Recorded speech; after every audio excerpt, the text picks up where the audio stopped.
very warm good afternoon to respected Dean Sir, faculties and my dear students. Today, we are delighted here to attend a workshop on intellectual property rights and IP management for startup. Today, we have our esteemed guest, Mr. Amandeep Singh Sir, who is an Assistant District Government Council Field in Civil District Court in Surajpur. I am delighted to invite our respected Dean, Dr. Amit Rai Sir, on the stage to felicitate Mr. Amandeep Sir. Let's have a huge round of applause.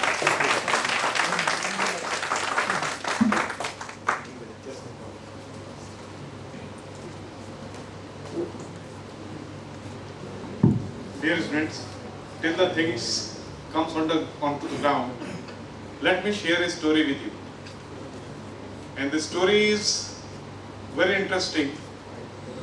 And let me share those story in a very simplest word so that you can take away those story to your home. Whatever we are doing, whether it's you and me or anybody else, everybody wants to be rich. हम सब अमीर बनना चाहते हैं कि नहीं? बहुत अच्छी बात। इस स्टोरी को पहले आप समझना। एक बार एक व्यक्ति एक महात्मा के पास पहुंचा, उसने कहा कि सर या गुरुजी या आर्यमन, मुझे एक विशिष्ट और समृद्ध इंसान बनना है, मुझे कोई ऐसा रास्ता बताएं जिससे मैं एक समृद्ध और अमीर व्यक्ति बन सकूं।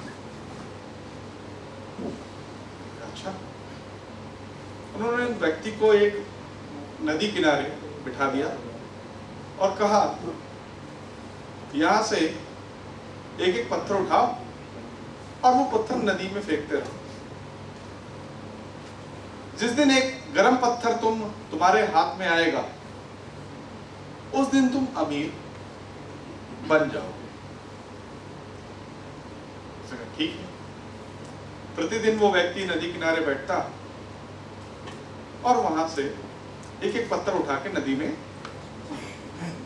डालता रहता। एक दिन हो गए, 2 दिन हो गए, पत्थर हमेशा उसको ठंडे ही मिले और उसकी एक आदत बन गई, वो रोज पत्थर नदी में डालता रहा। एक दिन उसके हाथ में गर्म पत्थर आया, लेकिन तब तक उसकी आदत पड़ चुकी थी उसे फेंकने की। उसने उठा के उसको फेंक दिया बजाय अपने पास रखने के।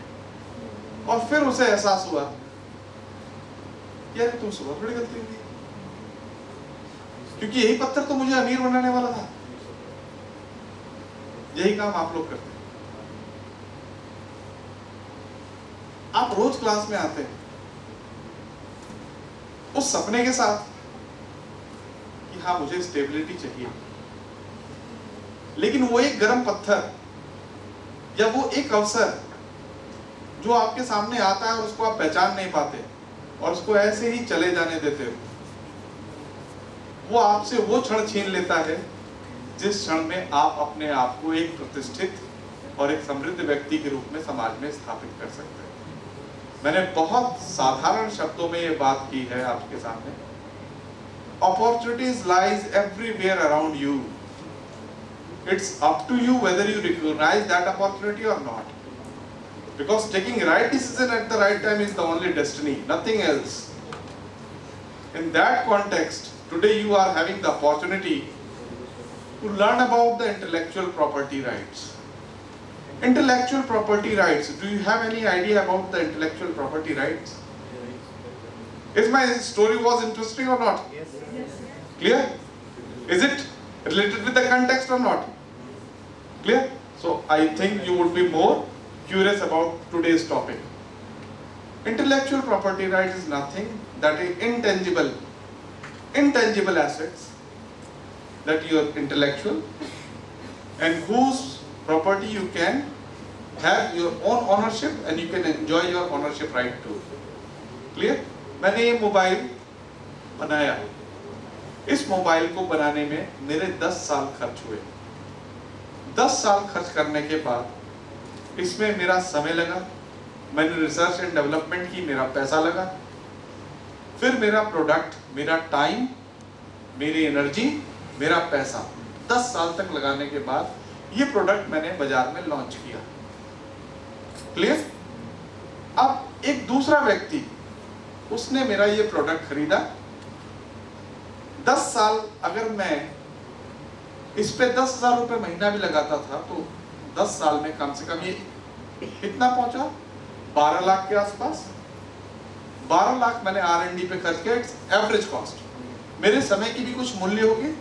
10 साल जिसमें मैं एंजॉय कर सकता था, घूम फिर सकता था, मैंने नहीं किया, मैंने इसमें लगाया।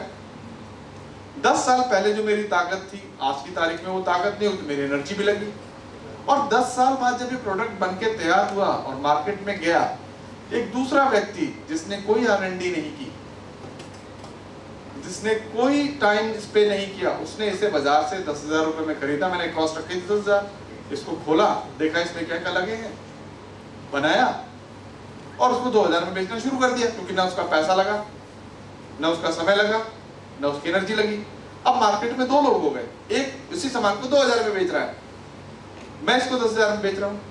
क्यों? क्योंकि मुझे वो अपने 10 साल जो मैंने लगाए वो टाइम कॉस्ट, मेरी एनर्जी जो लगी इसमें एनर्जी कॉस्ट, और मेरा जो प्रिंसिपल, जो मेरी मॉनेटरी वैल्यू खर्च हुई 10 साल में 12 लाख के आसपास, वो निकालनी है।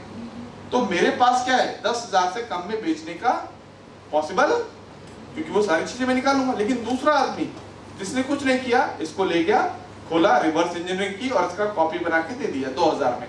अब as a user, end user, you are getting two equal or similar product at different cost. One is at the cost of 2,000 and one is at the cost of 10,000. So as a end user, you would seek your own profit. भाई एक ही सामान आपको एक 10,000 मिल रहा है, 2,000 में कौन सा लोगे? तो आप एथिकली रॉन्ग नहीं हो, क्योंकि आप तो अपना प्रॉफिट सोचोगे। लेकिन दूसरा आदमी जिसने इसकी इन्वेंशन की, उसके साथ गलत हुआ या नहीं हुआ? इसी चीज को बचाने के लिए इंटेलेक्चुअल प्रॉपर्टी राइट्स काम में आए। आप IPL में जो सॉन्ग सुनते हैं ना, बीच में जो म्यूजिक होता है, वो भी इंटेलेक्चुअल प्रॉपर्टी में आता है। Music, sound, voice, advertisement, your book, copy, literature, anything. तो as a student life, as I told you in the beginning of the session, we have to find out a heat stone which can make us popular, financially stable, clear, and a successful person. तो वो चीजें आपकी life में कभी ना कभी तो आएंगी, you have to find out. और उस चीज को आप प्रोटेक्ट कैसे करोगे, उसकी ऑनरशिप राइट कैसे लोगे, उसका रास्ता निकलेगा यहाँ से। तो आज जो आपके सामने रिसोर्स पर्सन हैं, उनके पास काफी वैल्यूएबल इनसाइट्स हैं। Please keep listening very silently. अगर आपके पास प्रोडक्ट है, डिजाइन है, या बुक है, आर्टिकल है, पिक्चर है, म्यूजिक है, उसको पेटेंट कैसे कराएंगे, कॉपीराइट कैसे लेंगे? क्लियर? क्या शैंपेन का नाम आपने सुना है? क्या मैं गाजियाबाद में शैंपेन बेच सकता हूँ ग्रेटर नोएडा में? क्यों नहीं बेच सकता? कॉस्ट से मतलब नहीं, बेच सकता हूँ या नहीं बेच सकता? बेच सकता हूँ। क्या मैं बना सकता हूँ? क्यों क्यों नहीं बना सकता? लाइसेंस क्यों चाहिए? शैंपेन एक जगह का नाम है, फ्रांस के प्रोविनेंस का।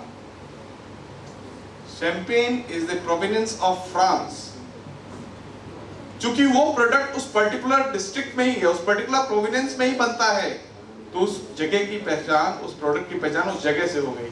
जैसे आप कहते हो मथुरा के पेड़े, उस पेड़े की पहचान मथुरा से, क्योंकि वो मथुरा की आइडेंटिफिकेशन है। This is called geographical GIS intellectual property right, geographical indicator solution of property intellectual property rights.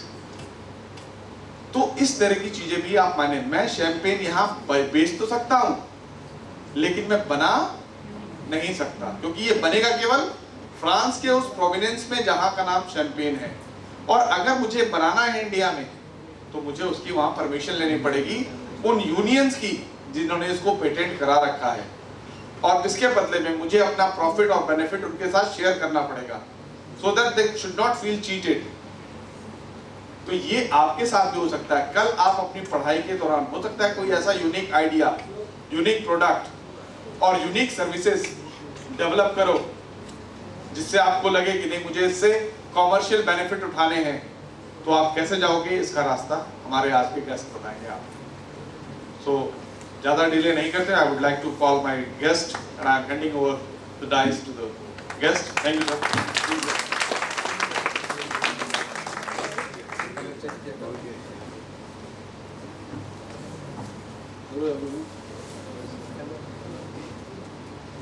वैसे तो सर ने काफ़ी कुछ शॉर्ट में इंटेलेक्चुअल प्रॉपर्टी के बारे में आपको बता ही दिया है।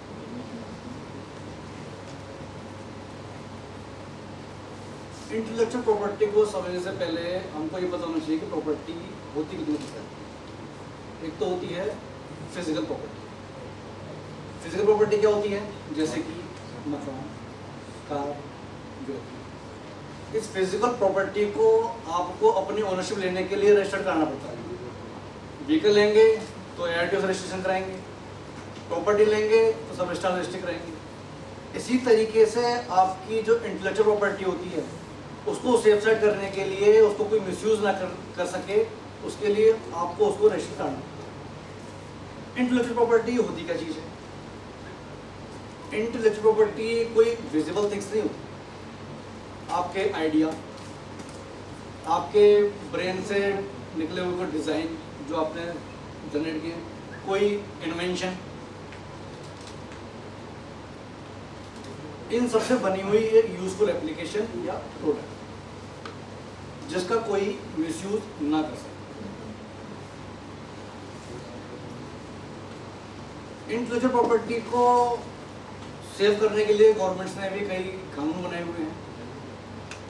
राइट्स कौन कौन से होते हैं? बेसिकली पेटेंट है, कॉपीराइट है, ट्रेडमार्क है, ट्रेड सीक्रेट है।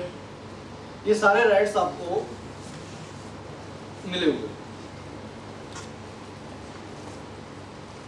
अब जिस तरीके से गाड़ी के लिए अलग रजिस्ट्रेशन कराना पड़ता है, कोई सामान है उसके लिए अलग कराना पड़ता है, प्रॉपर्टी के अलग कराना पड़ता है, इसीलिए ही गवर्नमेंट ने अलग अलग क्लासिफिकेशन किए हुए हैं कि किस चीज़ों का पेटेंट होगा, किन चीज़ों का कॉपीराइट में आपको प्रोटेक्शन मिलेगा, किन का आपको ट्रेडमार्क प्रोटेक्शन मिलेगा। ये सब चीज़ उन्होंने क्लैरिफाई किया हुआ। सबसे पहले करते हैं बात हम पेटेंट कि पेटेंट क्या चीज़ है। पेटेंट भी एक इंटेलेक्चुअल प्रॉपर्टी है का राइट है जिसमें आप कोई मशीन को पेटेंट करा सकते हैं। आपके माइंड से कोई निकला डिज़ाइन, गाड़ी का डिज़ाइन, गाड़ी में यूज़ होने वाले एपरेटस उनके डिज़ाइन, उनको पेटेंट करा सकते हैं। पेटेंट होने के लिए ज़रूरी चीज़ें क्या है? कोई भी मशीन यूज़फुल होनी चाहिए, ओरिजिनल होनी चाहिए। सबसे बड़ी बात ऐसा नहीं है कि आपने किसी की कॉपी करा ली और उस कॉपी को आप पेटेंट कराने के लिए चले गए। ओरिजिनल होनी चाहिए और कोई भी इन्वेंशन नॉर्मल नहीं होना चाहिए कि जिसे कोई भी इजीली बना सके। पेटेंट होते कितने प्रकार के हैं?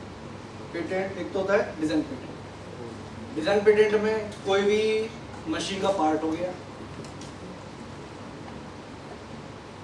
पेटेंट प्लांट होते हैं। पेटेंट प्लांट क्या चीज़ होती है? तो अलग अलग किस्म के प्लांटों से मिलाकर एक हाइब्रिड प्लांट को जनरेट करना, उसको फिर पेटेंट करना। यूटिलिटी पेटेंट होता है। यूटिलिटी पेटेंट में मशीन है, मशीन के प्रोसेस को आप पेटेंट करा सकते हो। कंपोजिशन को, केमिकल कंपोजिशन को पेटेंट करा सकते हो। अब आता है पेटेंट आप कितने साल के लिए करा सकते हो, उसकी लिमिटेशन। आप किसी भी अपने डिज़ाइन को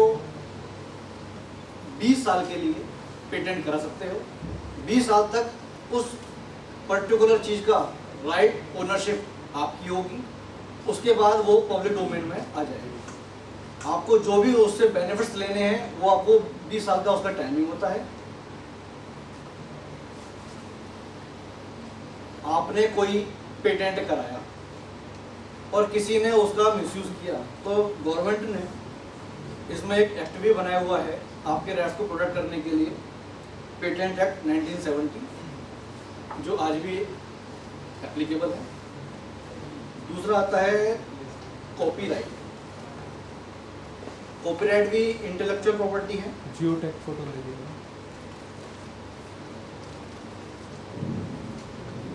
इसमें कॉपीराइट किन किन चीज़ों का आपको प्रोटेक्शन मिल सकता है, जैसे कि ऑथरशिप। आपने कोई नोवेल लिखी, कोई आर्टिकल लिखा, तो आप ऑथरशिप वर्क है आपका वो, तो आपको उसमें कॉपीराइट के प्रोटेक्शन में आप उसमें जाएंगे। उसके लिए आप पेटेंट में नहीं जाएंगे, उसमें आप कॉपीराइट के में जाएंगे। दूसरा म्यूजिकल वर्क है, आपने कोई गाना बनाया, कोई इंस्ट्रूमेंट बनाया, उसके लिए आप कॉपीराइट में जाएंगे। ड्रामेटिक वर्क है, आपने कोई प्ले बनाया या कोई ओपेरा बनाया, उसके लिए आप कॉपीराइट में जाएंगे। ऑडियो विजुअल वर्क, आपने कोई मूवी बनाई, डॉक्यूमेंट्री बनाई, टेलीविजन शो हुआ, ये इसके लिए भी आप जाएंगे कॉपीराइट के राइट में। दूसरा होता है, एक है साउंड रिकॉर्डिंग।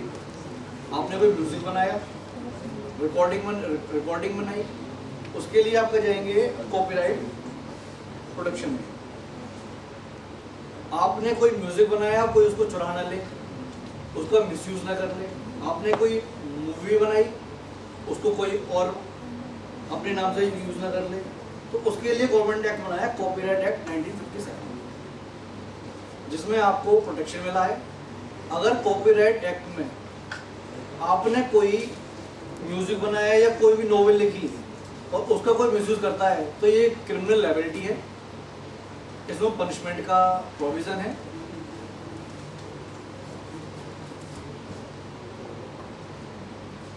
ऐसे अगला आता है ट्रेडमार्क। ट्रेडमार्क में किन किन चीज़ों को आपको प्रोटेक्शन मिलेगा? कोई डिज़ाइन, कोई वर्ड, कोई सिग्नेचर, कोई सिंबल, जो देखने से ही आपको अलग पहचान दे कि ये सिंबल एप्पल का है। आप सिंबल देख के बता देंगे, लोगो देख के बता देंगे कि एप्पल का है। तो क्यों? क्योंकि एप्पल ने उसको ट्रेडमार्क में सिंबल को रजिस्टर्ड करा था।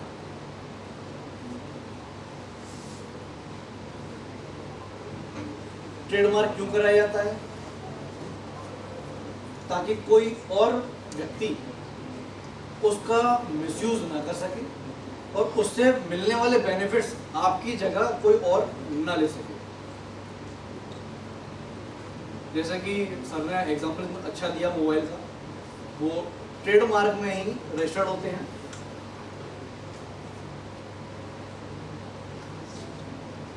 ट्रेडमार्क को 10 साल के लिए आपको एक बार में मिलेगा। उसके बाद आपको 10 साल के बाद उसको आपको रिन्यूअल फीस जमा करनी पड़ेगी गवर्नमेंट को, वो आगे के लिए रिन्यूअल होता रहेगा। ट्रेडमार्क में अगर यदि आपके साथ चीट होता है या आपके लोगों का मिसयूज होता है, तो गवर्नमेंट ने उसके लिए एक्ट बनाया हुआ है, वो एक्ट है ट्रेडमार्क एक्ट 1999। आप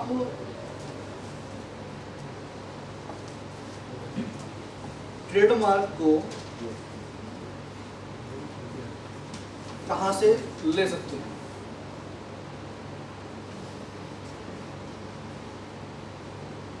इसके लिए गवर्नमेंट ने ऑफिस बनाए हुए हैं, जो कि बेसिकली अपने इंडिया में जो ट्रेडमार्क रजिस्ट्री ऑफिस है वो मुंबई में है, दिल्ली में है, कोलकाता में है, अहमदाबाद में है और चेन्नई में है। जो मेनली जो वर्क करता है वो मुंबई ऑफिस इसको अब आ जाते हैं, एक है जो इंटेलेक्चुअल प्रॉपर्टी का राइट है, वो है ट्रेड सीक्रेट। ट्रेड सीक्रेट क्या होता है?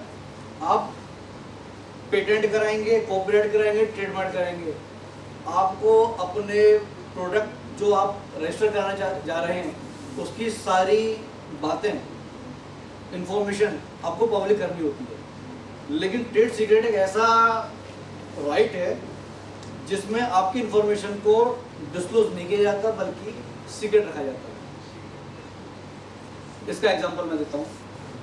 Coca Cola company, Coca Cola company ने अपनी रेसिपी को ट्रेड सीक्रेट में रजिस्टर कराया हुआ है ताकि कोई और कंपनी कोका कोला जैसा लिकर ना बना सके जिससे उसके बिजनेस को नुकसान हो। आपने कोई प्रोडक्ट बनाया तो उसके लिए लॉकर की व्यवस्था होती है ट्रेड सीक्रेट में। यदि आपने कोई जैसे कि वेबसाइट बनाई या हैकिंग को रोकने के लिए कोई अपना साइट बनाई तो उसके लिए आपको सीक्रेट पासवर्ड प्रोवाइड कराया जाता है जिससे कि वो उन्हीं लोगों को मिलेगा जिन्होंने उसको इन्वेंट किया।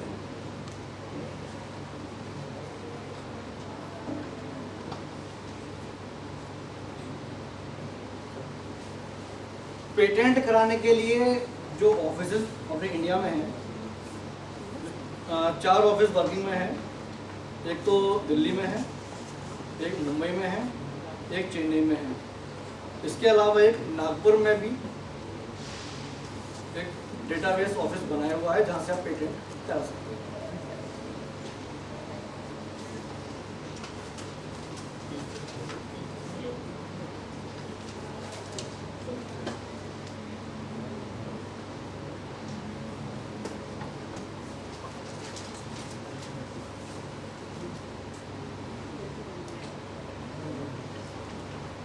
तो ये सारे क्लासिफिकेशन अलग अलग राइट्स के अलग अलग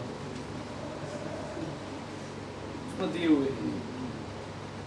जो पेटेंट के क्लास में आते हैं वो पेटेंट कराए जाएंगे और जो ट्रेडमार्क में है वो ट्रेडमार्क कराए जाएंगे और जो कॉपीराइट की है वो कॉपीराइट कराए जाएंगे। ऐसा नहीं है कि आपने कोई मशीन बनाई हो उसको आप कॉपीराइट में रजिस्टर करा लेंगे। जो पेटेंट की कैटेगरी में आएगा वो पेटेंट होगा, जो कॉपीराइट की में होगा वो कॉपीराइट।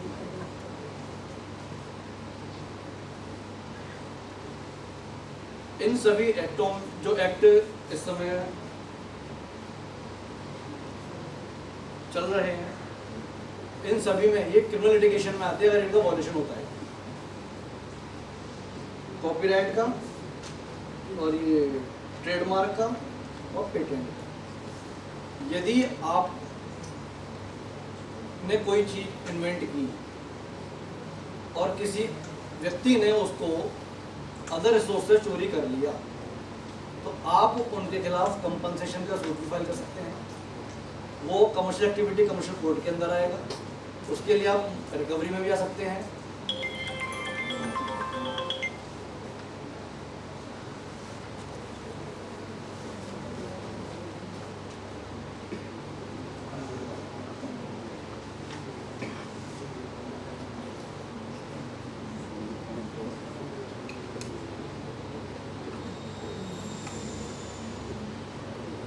ट्रेडमार्क के अंदर आप अपने बिजनेस के नाम को भी ट्रेडमार्क करा सकते हैं, प्रोडक्ट के नाम को भी ट्रेडमार्क करा सकते हैं, सिंबल डिजाइन के ब्रांड को भी ट्रेडमार्क करा सकते हैं, प्रोडक्ट की पैकेजिंग को भी ट्रेडमार्क करा सकते हैं। यानी कि आपकी पैकेजिंग अगर डिफरेंट है और पैकेजिंग के मुकाबले तब उसको भी ट्रेडमार्क में रजिस्टर करा सकते हैं ताकि ऐसी पैकेजिंग कोई और ना कर सके। मेनली जो वर्किंग में है वो यही 4 इंटेलेक्चुअल प्रॉपर्टी के राइट्स हैं: ट्रेड सीक्रेट, पेटेंट, कॉपीराइट और trademark.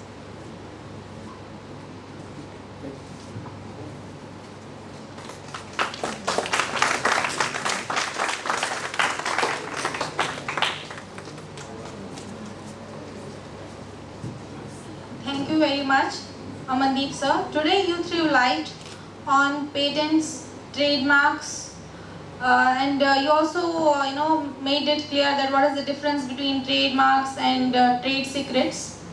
And your insights, your experience, your knowledge was really helpful, and I am sure in future our students will surely use it.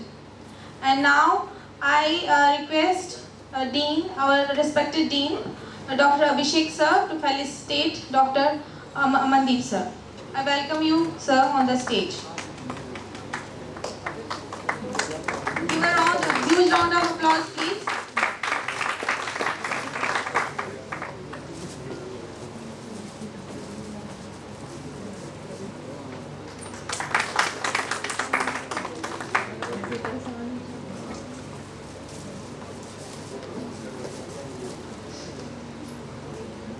So I once again thank you, sir, for sparing your time to come here and sharing your knowledge, your wisdom, your experience with us and with our students.